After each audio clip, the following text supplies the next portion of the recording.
Salut à tous, aujourd'hui je vous emmène pas faire de l'urbex ou observer des animaux. Je vous montre tout simplement comment faire une confiture tout simple avec des produits de saison qu'on peut trouver dans la nature. Aujourd'hui je vais vous montrer la confiture de sureau. Le sureau noir, c'est l'arbre des lisières et des terres oubliées. Ses baies, d'un noir profond, dégagent un parfum sauvage, entre le vin rouge, la mûre et un soupçon d'amertume boisée. Longtemps considéré comme un arbre maléfique, on disait qu'il portait malheur.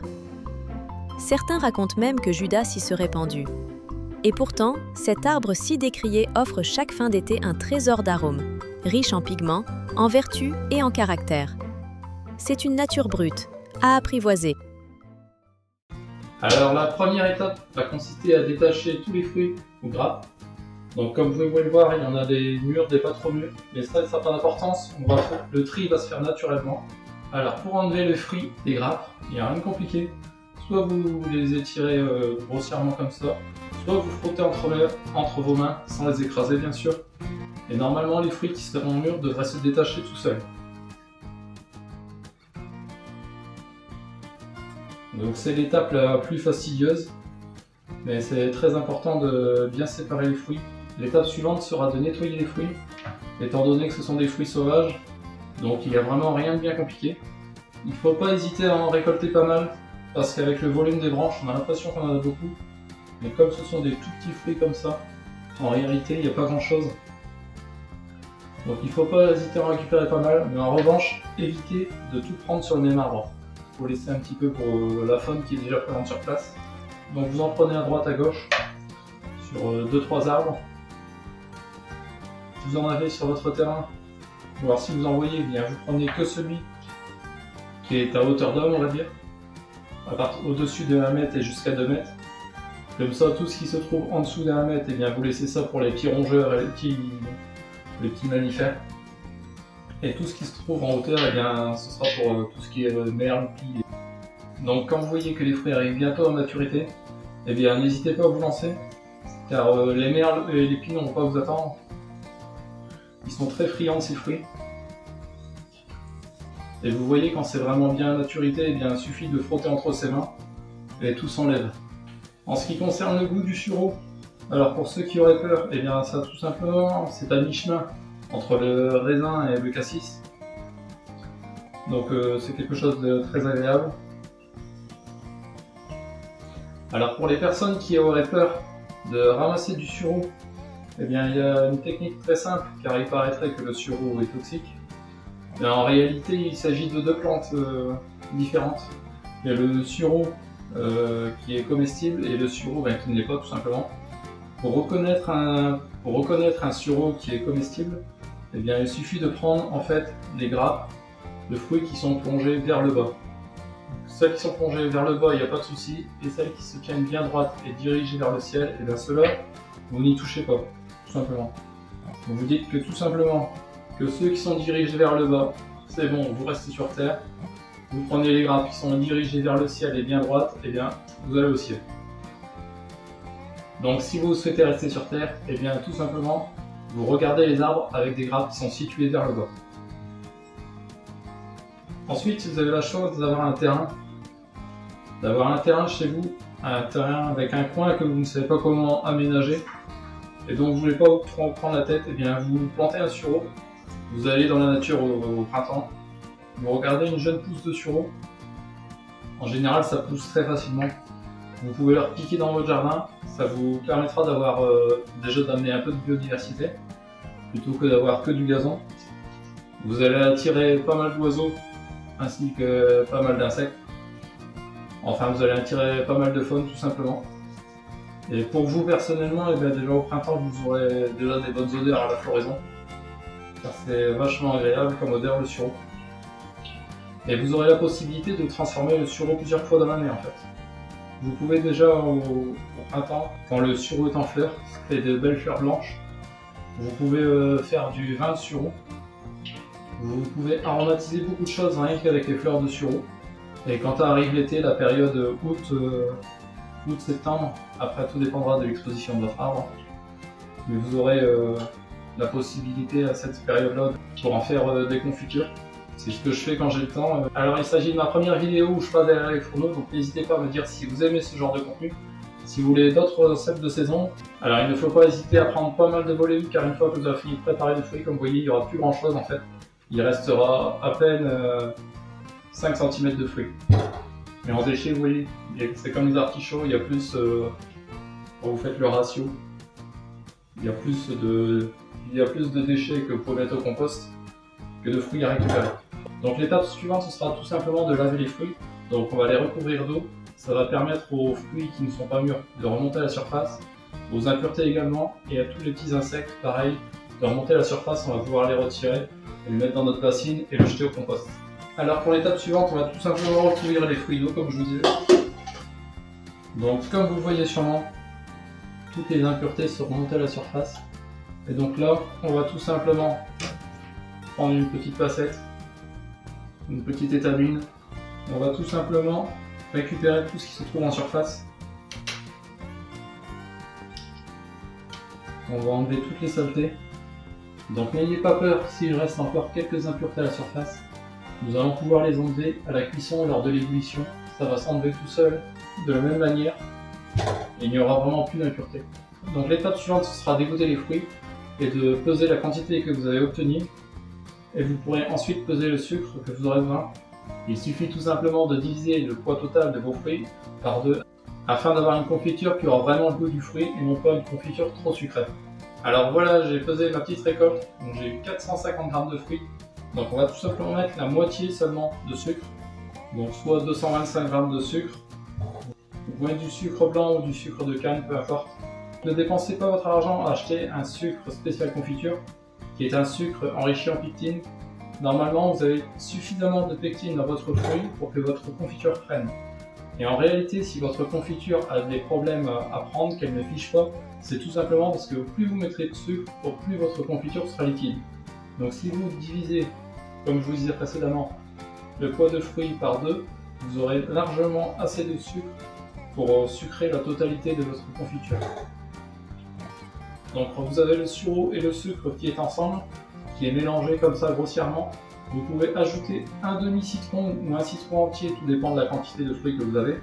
En ce qui me concerne, je n'ai vraiment pas grand chose, donc je ne vais pas m'embêter, je vais prendre du citron qui est déjà pressé. En l'occurrence c'est du citron vert, mais si c'est du citron jaune ça va très bien, c'est exactement pareil.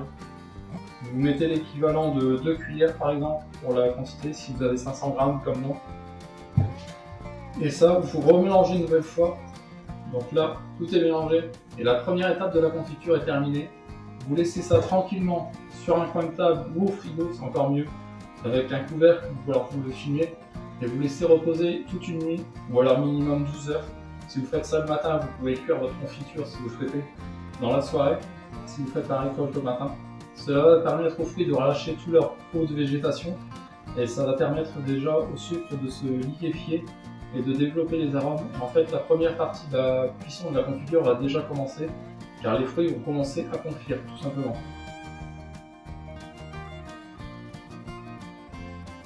Donc voilà, 12 heures plus tard, les fruits sont toujours au frais avec le sucre et le citron.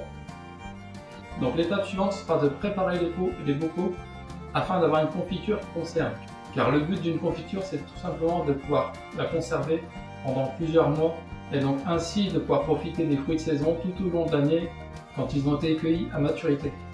Donc en ce qui me concerne, j'utilise des petits pots. Le fait d'utiliser plusieurs petits pots, vous avez moins de chances d'avoir des incidents avec votre confiture. Si vous faites 1 kg de confiture, que vous mettez tout dans un gros bocal et qu'elle est mal préparée, ou alors le pot est défaillant, ou alors le couvercle, le joint est défaillant, votre confiture peut être foutue et votre récolte part directement à la poubelle.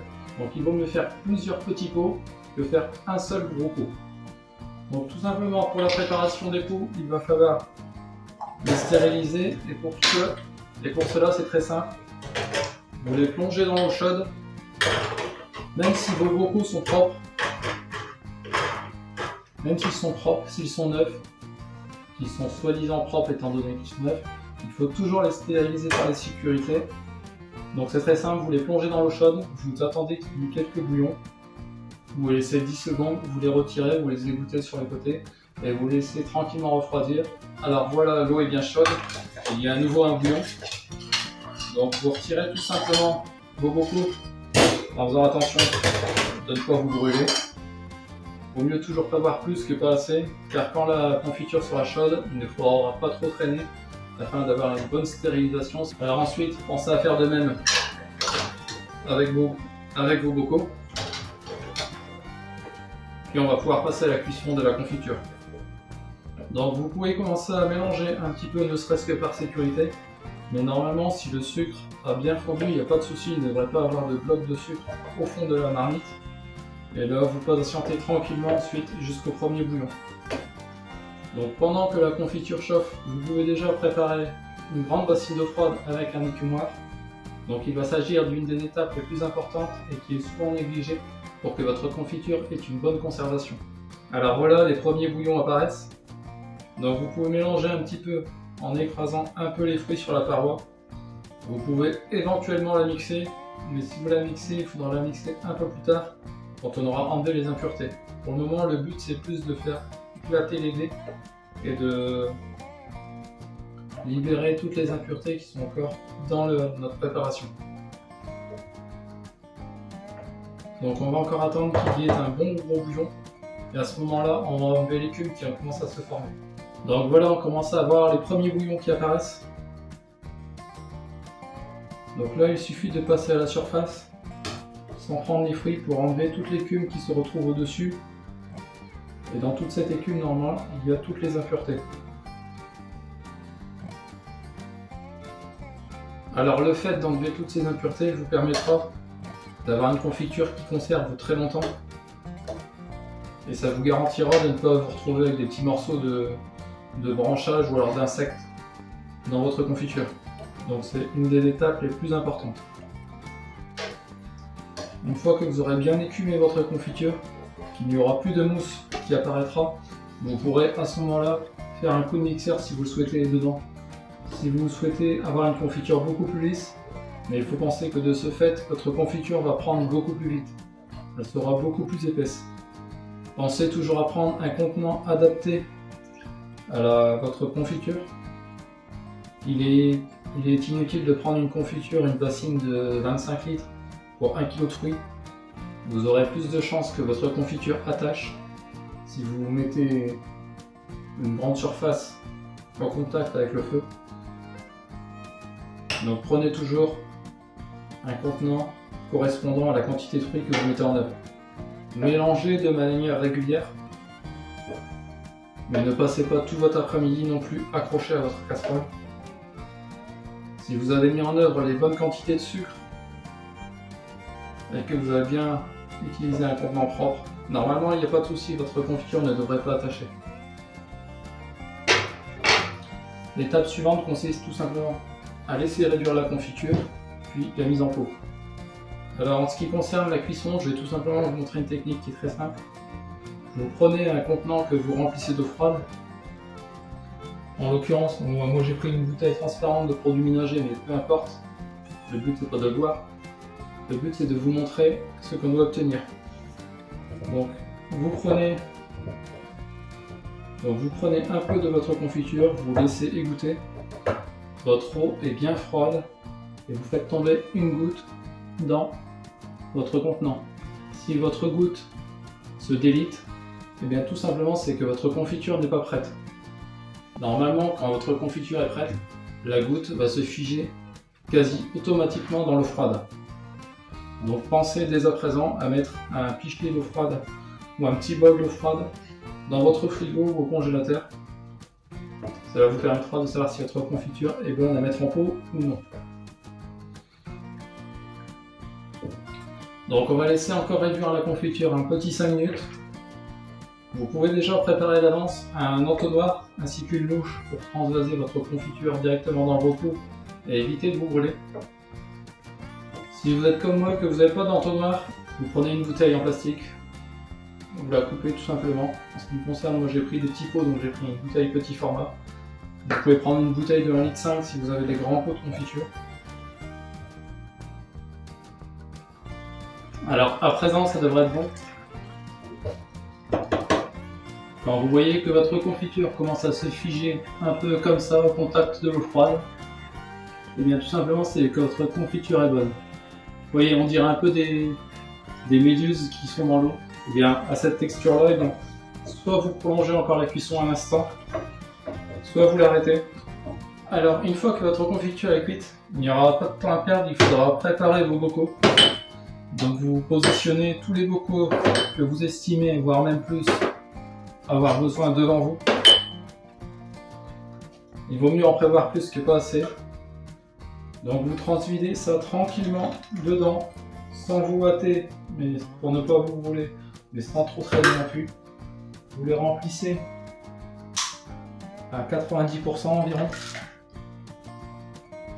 Ne vous embêtez pas à les remplir à ras-bord, c'est totalement inutile. Vous aurez plus de chances de vous brûler qu'autre chose. Et de mettre un peu de confiture dans le joint, donc c'est inutile. Vous les remplissez à bon 90% comme ceci, c'est suffisant. Vous le décalez, vous passez au suivant. Donc au final, pour environ un petit 500 g de fruits, j'ai uniquement 2 petits bocaux. Mais celle-ci est très riche en fruits et très riche en fibres. Alors dernière étape, la plus importante, vous contrôlez votre confiture, le pas de vis de votre pot de confiture. Vous frottez tout le tour, en priorité sur l'extérieur. Vous faites attention de ne pas vous brûler bien sûr. Votre pas de vis là est nickel, il n'y a pas de souci. Donc vous pouvez fermer votre bocal sans trop forcer et vous le retournez. Le suivant, la même chose, vous faites un petit coup de sopalin sec, un petit coup de papier propre pour s'assurer qu'il n'y a pas de confiture dans le pas de vis et que celui-ci ne moisit pas. Pareil, vous retournez et vous le stockez à l'envers. Alors voilà, avec ces 500 g de fruits, vous avez obtenu 2 petits bocaux. Donc je répète, un peu moins de 500 g de fruits, donc un peu moins de 250 g de sucre, un demi-citron et c'est tout. Pas besoin d'ajouter de la pectine. Vous faites attention à bien stériliser vos pots, à bien écumer et à contrôler la consistance de votre confiture avant la mise en pot. Et dernière étape importante, avant de fermer vos pots, vous contrôlez que vos pâtes de vis sont nickel, qu'il n'y a pas de confiture à l'extérieur. Je vous dis à bientôt pour d'autres recettes ou d'autres aventures, et à bientôt, ciao!